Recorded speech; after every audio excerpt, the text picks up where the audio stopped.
Ladies and gentlemen, Raila Odinga has been forced to come out very strongly to defend his close ally, Junet Mohamed. For those who've been following the politics of this country, from the day William Ruto was declared the president-elect of the Republic of Kenya, one man, Junet Mohamed, has been under serious attacks from both Azimio supporters and Kenya Kwanza supporters. Junet Mohamed was the face of Raila Odinga's campaign.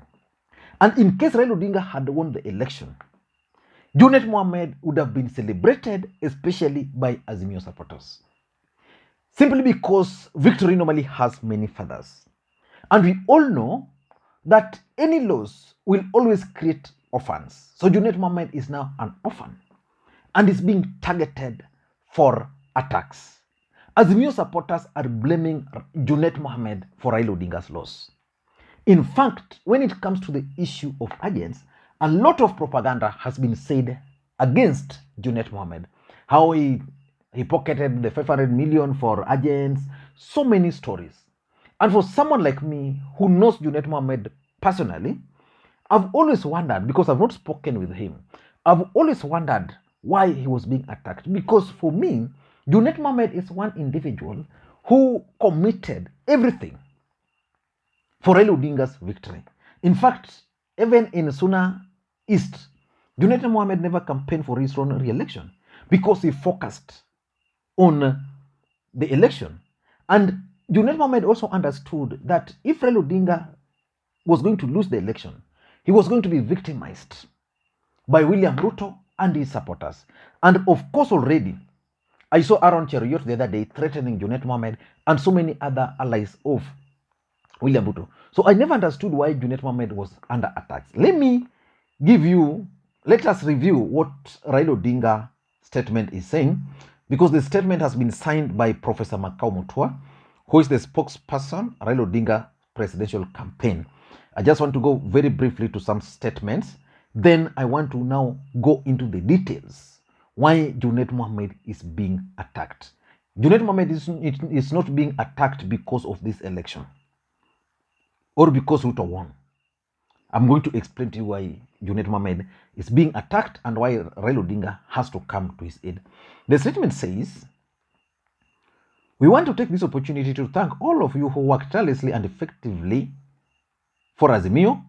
Even with the bungled election because of compromised institution, we did extremely well and ought to be very proud of our supporters and Kenyans who campaigned across the land and those who voted for us." So basically, they're just thanking those who voted for Raila Odinga, who supported Raila Odinga, and that despite those institutions which they blame, they performed well, and it continues. Now more than ever, the work of protecting and deepening our democracy must be sustained and heightened. In particular, we must work to clean up and transform institutions that are tasked with safeguarding our democracy. We will be saying more about this in the near future. So what I'm getting from this Raila Odinga statement is that Raila Odinga is likely to pursue some reforms. And those reforms will be targeting institutions, I think like maybe the judiciary, maybe the IBC, and those other bodies, and is continuing. This is why they are saying this. Okay, they are saying, for now, I want to address one particular issue that has been misunderstood and is being used maliciously. So he's addressing the one issue which is being used maliciously. This is the matter of recruitment and management of agents. The biggest issue in Azimio was the issue of agents. How we could go for an election without agents. And they are saying this issue was managed by a dedicated and hardworking team. Our view is that the staff did a largely successful job in a challenging environment. On that, I disagree, but they're saying that there was a dedicated and hardworking team. So which means on the issue of agents, there was a specific team which was dealing with it, and that this team did a largely successful job. I disagree with this statement. They ought not to have put that that team, if it ever existed, performed dismally, and that team should be named, and then they should be taken to Orange House and supporters given canes, and each supporter should cane those people. And it's saying, importantly, let me state clearly that the issue of agents was not the cause of a bungled election. So they are now saying that agents really was not the main issue.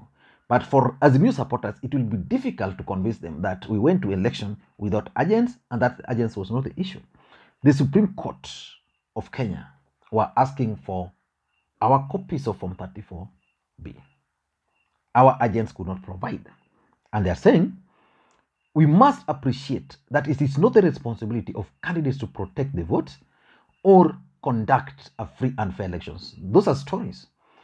If you want to succeed, you must have agents, and those agents will have to protect your vote. If that can't happen, your victory will still be stolen, Raila Odinga. They are saying the constitutional duty lies squarely with the IBC, working in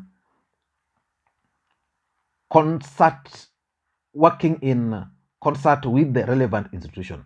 No one should blame Azimio or our candidate for stolen votes or totally flawed elections. For us, who voted for Baba and who loved Baba, we will still continue blaming them for the failure. We will still continue blaming them for not protecting the votes. As much as that role is for the Kenya Kwanza, they must do something. Now, here's the main issue. They are now saying we have seen shameful and disgusting attacks on some members of our campaign on the question of agents. Defamatory and obviously false allegations of misappropriation of campaign funds are flying on social media. Specifically, I've seen scurrilous attacks on Honorable Junet Mohamed, accusing him of misappropriating funds meant for agents. Let me state without equivocation that Honorable Junet was a campaign lead in the field supporting Right Honorable Odinga. He at no time, even once, handled funds meant for agents, nor did Mr. Junet have anything whatsoever to do with the management of agent funds. Actually, that's also what I know. Junet Mohamed was ever in the field with Raila Odinga. Junet Mohamed was always out there campaigning for Raila Odinga. I've never understood how he came to manage the agents. How he came. Junet Mohamed was not even the campaign manager. Raila Odinga had a secretariat with people managing it. Junet Mohamed was a field guy going outside there to campaign, talk. That's why he's being attacked. And he's saying those trafficking in such Brazil and false propaganda must cease and desist henceforth. We acknowledge there is a disappointment about how the elections was conducted by IBC and with the decision of the Supreme Court, but malicious allegations against Honorable Junet and any of the Secretariat staff, including CEO Elizabeth Mayo, who worked so hard and selflessly, should be beneath the dignity of every person. Let us get back to the business of protecting our democracy. Now, that's Raila Odinga coming very strongly to defend Junet Mohamed. And personally, as someone who knows Junet Mohamed, I can actually bet that he had nothing to do with the campaign funds. But I once told my friends, some of my friends who are close with Junet, I once told them that if these elections was going to go the way it went, then Junet Mohamed was going to be under serious attacks. And of course, it has come to pass.